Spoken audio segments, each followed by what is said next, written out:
Hi, I'm Sasha from the Parliamentary Education Office. Welcome to Senate Discovery. For the first week of the fortnight, the Senate spent considerable time introducing and debating a large number of bills. One bill, which sought to make changes to workplace relations and issues of casual employment, was debated over several days. The bill also streamlines and improves enterprise agreement making, which will drive wage growth and increase productivity as a result of the increase in agreements.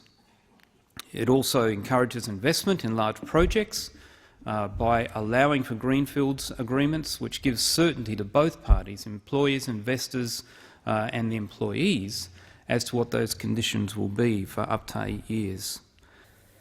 The singular driving purpose of this parliament should be how we improve the lives of the Australian people.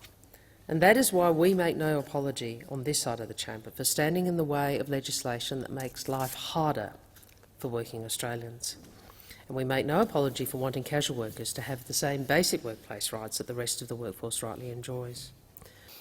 We can do better than this, and we must do better than this. There is hope, given the wealth of this country, with a commitment to equality, with a commitment to actually working for the interests of all in this country, to actually be stopping this rush towards inequality and to be building a better future for us all. We can do this in this country, but not with legislation like this, not with the ideological commitment to just increasing the power of the already rich and wealthy against the interests of those who haven't got the power in our society.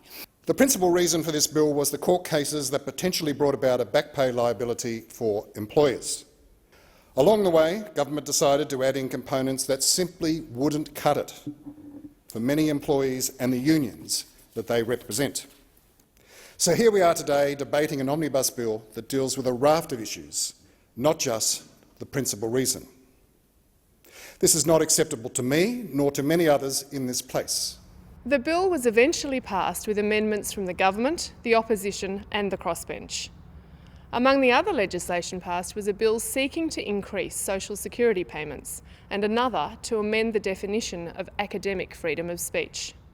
But this bill provides a new definition of academic freedom that protects through law the very important principles of freedom of expression, which are just essential to seeing these institutions kept accountable. This bill will ensure that current university faculty staff, students and the generation to come will have the opportunity to engage in opinion-rich educational settings. Staff will be free to speak in the fields of their academic research and study, with unrestricted comment and no fear of academic bias or suppression from the dominant university culture, which may unjustifiably limit the range of perspectives that are welcome on campus and in classrooms. The government can't manage to separate the issue of so-called academic freedom from freedom of speech. It can't define these issues. It has no capacity to define these issues because there is no evidence anywhere that the university is at a crisis on the question of academic freedom, any more than there is a crisis in terms of the capacity to have freedom of speech. Without academic freedom, we lose the magnificent contest of ideas. That contest is the catalyst that generates the research that ensures the success of future directions, and it's gone.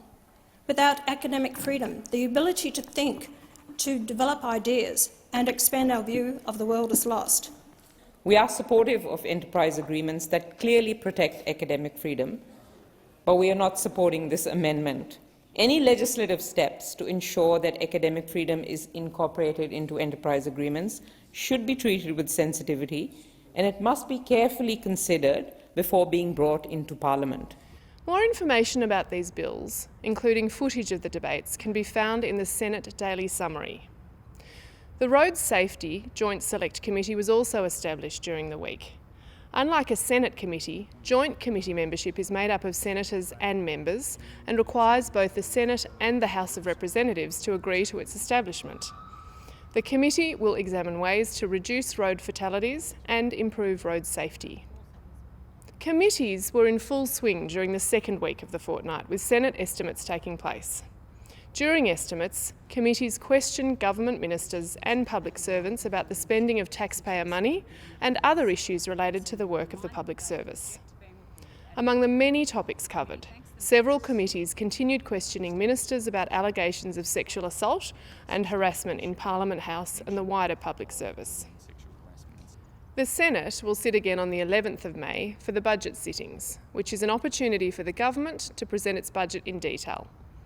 In the meantime, you can find out more about current committee inquiries by following the link on the screen. And you can also stay up to date with the latest news from the Senate by following us on Twitter and on YouTube. Thank you for joining me for Senate Discovery. I'll see you soon.